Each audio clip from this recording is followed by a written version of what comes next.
Welcome to Auto Resolve. In this guide, I will show you how to fix the Fortnite error code execution cannot proceed and resolve the game input.dll fail to load. Fix 1. Restart Windows Game Input Service Step 1. Press Win plus R, type services. MSC. Press Enter Step 2. Find Game Input Service Step 3. Right-click Restart Step 4. Set Startup Type to Automatic. Fix 2. Reinstall Game Input PowerShell Step 1. Right-click Start Windows Terminal Admin Step 2. Paste and run.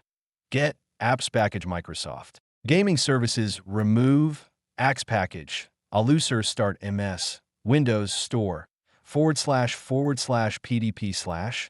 Producted equals 9 MWPM 2 CQNLHN Step 3. Reinstall Gaming Services from Microsoft Store Step 4. Restart PC. Fix 3. Verify Fortnite files Step 1. Open Epic Games Launcher Step 2. Library Fortnite midline horizontal ellipsis Step 3. Click Verify Fix 4. Update Windows Step 1. Settings Windows Update Step 2.